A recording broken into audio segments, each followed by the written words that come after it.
Fire by Alex Russell. The log was in the garage, covered in cobwebs and dust like the rest of the junk Jimmy's father had left.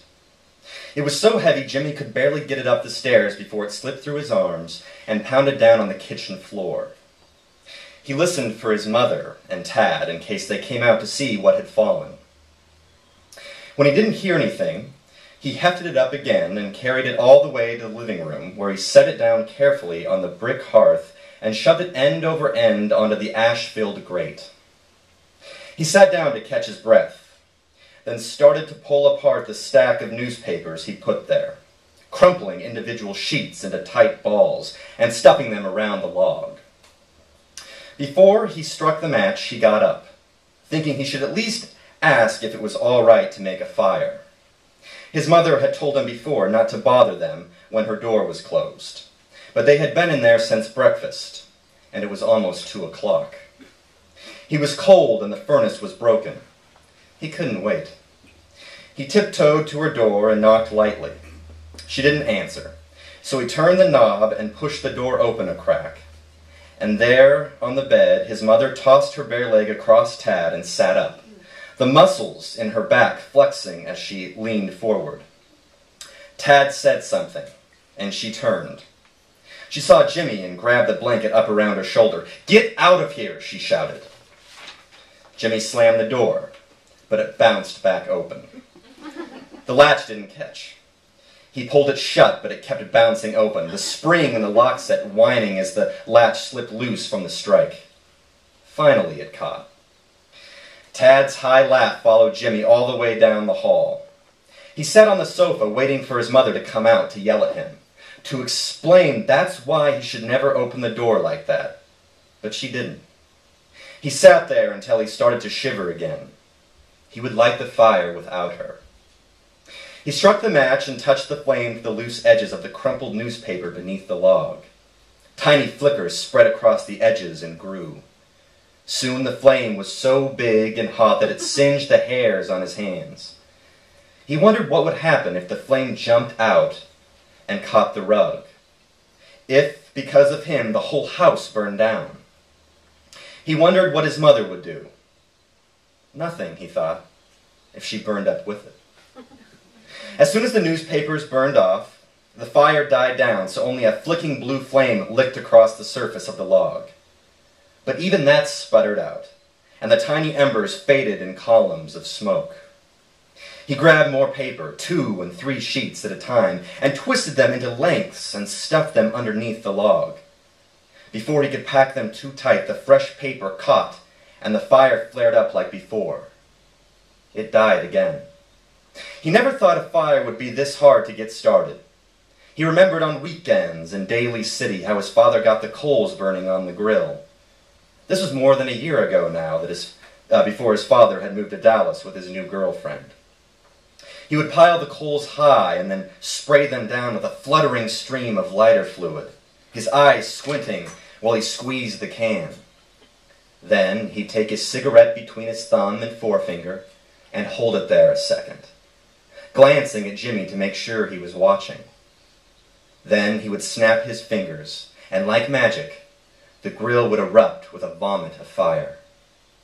Some lighter fluid was sure to get that log burning, he thought. There were still a couple old rusted cans by the backyard door. He was about to get up and go get one when the bedroom door creaked open. His mother stomped down the hall and into the bathroom. She pulled the door mostly shut and sat down on the toilet. She let out a fart and started to pee.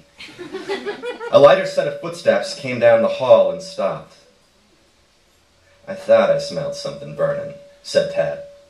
He stood there in his starched blue boxers and white socks, no shirt on, a cigarette burning in his hand. The first time they had met after Tad had gone home, Jimmy's mother had asked what he thought of him. Jimmy said that his voice sounded sleazy. Tad looked at the pile of newspapers by the fireplace. Newspapers were all over the house in high stacks along the walls. A while ago, Tad had asked Jimmy's mother why she didn't get rid of them, and she said it was because she planned to read them one day when she finally had the time.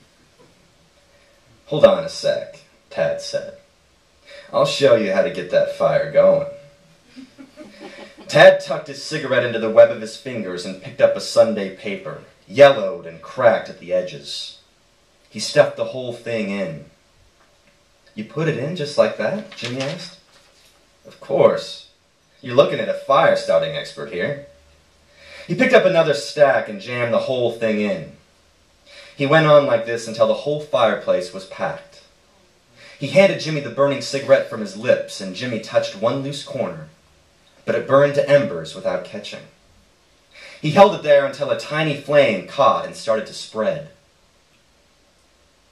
I know what you two were doing in there, said Jimmy. What? You don't like me giving it to your mom? That's okay. She doesn't really like it either. A laugh slipped out, but Jimmy stopped it. He looked away from Tad's smiling face. The flame flickered across the paper, and just like Jimmy knew it would, it went out. What are you doing? Jimmy's mom stood on the edge of the hallway in her old yellow robe. Tad straightened up and looked back at Jimmy. Paula, I don't know what your son had in mind, but I think we were lucky he didn't burn the place down. She glared at Jimmy. What were you thinking? Go to your room. Tad just smiled. Sorry, buddy, he said. When Jimmy thinks about how things were before his father left, it's like he's outside looking up and everything is white. It's a surprise when he can make out the darker edge of clouds hanging lower in the sky, moving slow but still there, like when his father stood at the grill with sunlight gleaming off his gold watch as he turned the meat, or the flash of the bottle he raised to his lips before spilling a wash of beer across the sizzling coals. When his father was there, he spent a lot of time in the backyard, and not just to grill. After work, if it was warm enough, he would recline on the beach chair under the holly tree and read the newspaper. Every other day, it seemed, he cut the grass, a little off the top, just like how he went to the barber every week, so that his hair never seemed to grow. Now no one went out there. The grass was tall and brown and full of weeds. The grill was still there, and so was the aluminum beach chair, but now the padding was filthy and rotted from rain and fog. The holly tree was overgrown. Its tangle of skinny branches hung halfway to the ground, and all beneath it was littered with rotting red berries and leaves that went from hard and green to desiccated husks, with only the sharp tips left on a skeleton of veins. It was later in the day when Tad had Jimmy help him take the log outside. By then it had cooled, and the embers across the bottom had turned into a layer of white ash. Tad picked it up and held it out away from his bright white polo shirt. His arms shook under the weight. Jimmy opened doors all through the house, out into the backyard. Tad was tall and thin. His hands were small. The size of his hands was one of the first things Jimmy had noticed about him.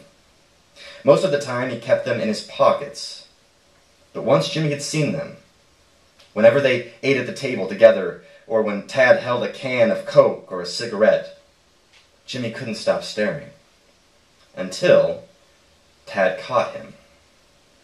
They were all about to go out somewhere, and Jimmy was on the sofa putting his shoes on. His mother was still in the bedroom.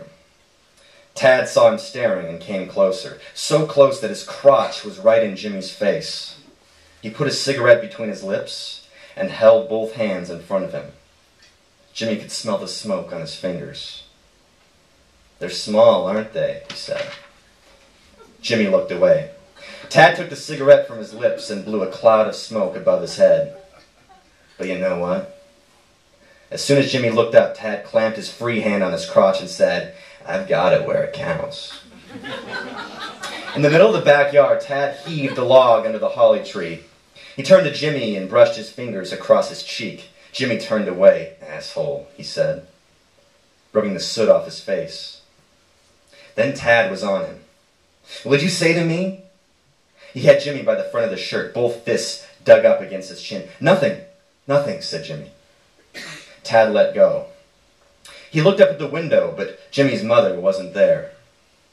He smoothed down the front of Jimmy's shirt. "Sorry, buddy," he said. "You have to be careful what you say to people. They might take it the wrong way." He looked at the soot marks where his fist had been on Jimmy's shirt and then wiped his hands on the front of his own white polo. "Now we match." Tad said, and put his hand on Jimmy's shoulder. Jimmy ducked away from him and ran into the house. The last time Jimmy saw his father was at school. It was recess. Kids were running everywhere, chasing each other in games of tag. Older kids down on the asphalt playing touch football. It was bright out, and light seemed to come from everywhere when Jimmy looked down at the front gate and saw his father. Jimmy stopped what he was doing. His father said hello, but didn't hug him like he usually did. He told Jimmy to go ahead and play with his friends, that he was just going to sit down on the bench for a little while. Jimmy said he didn't want to. He sat down next to him. The other boys got back to their game.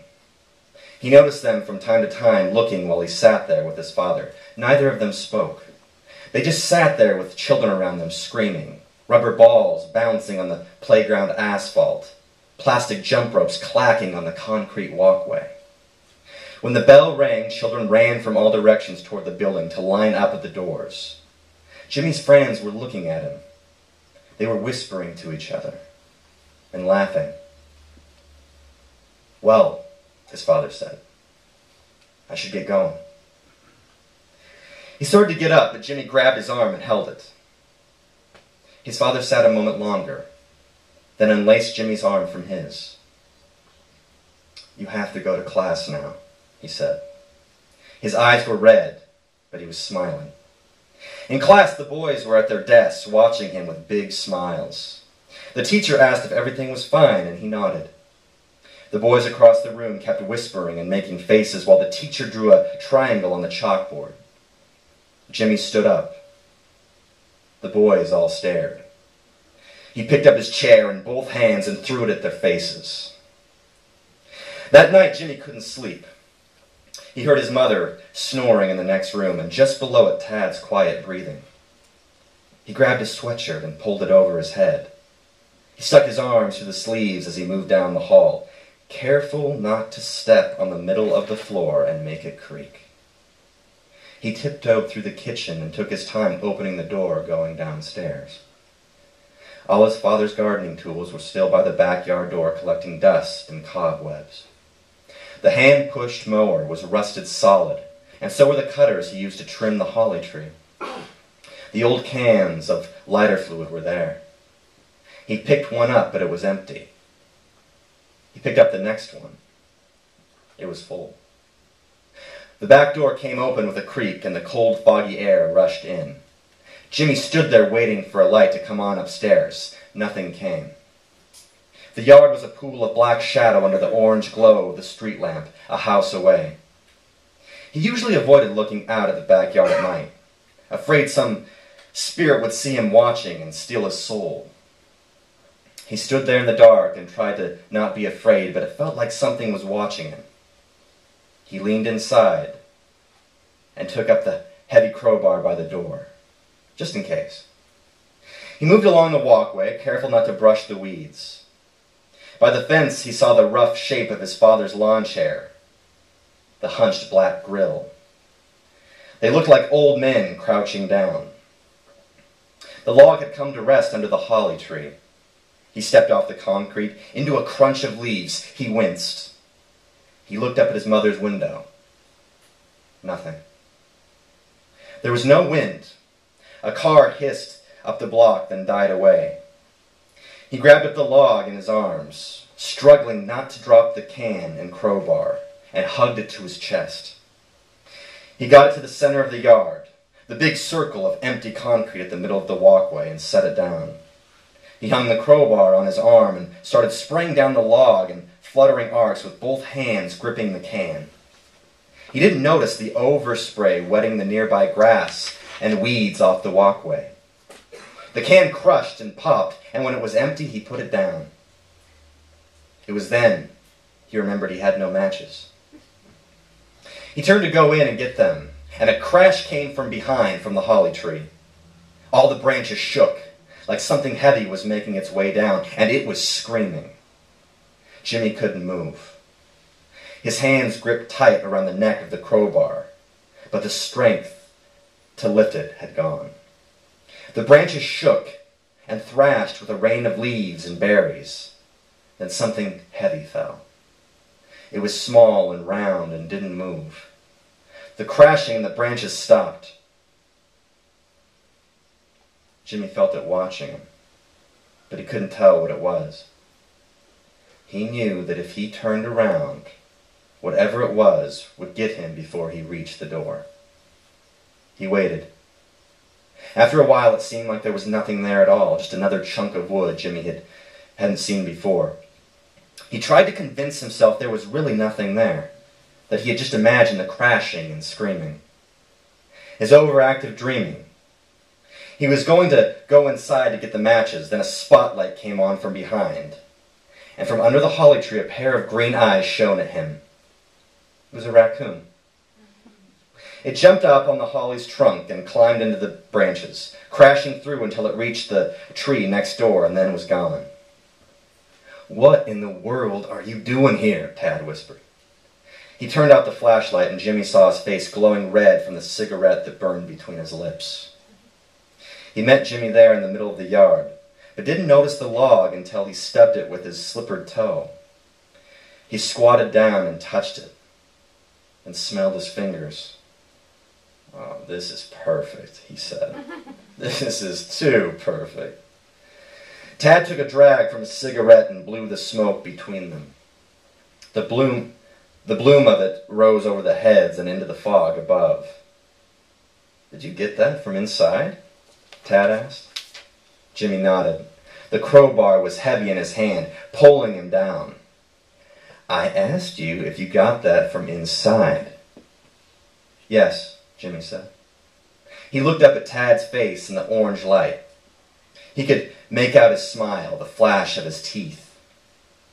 Tad took another drag from his cigarette. His hand looked like a tiny claw. Tad started to chuckle. "This is just too funny. You must be dying for a ticket out of here." Jimmy took the crowbar in both hands. "Here," said Tad. He held out his cigarette. "Go on.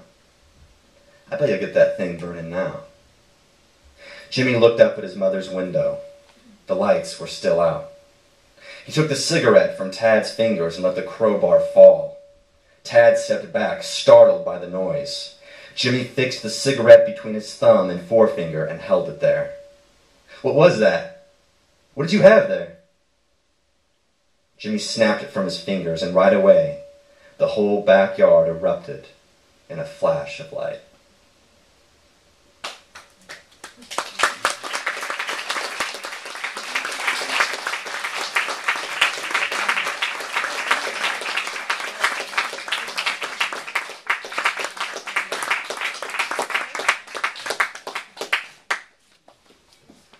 Let's give it up for Dan Fagan and Alex Russell.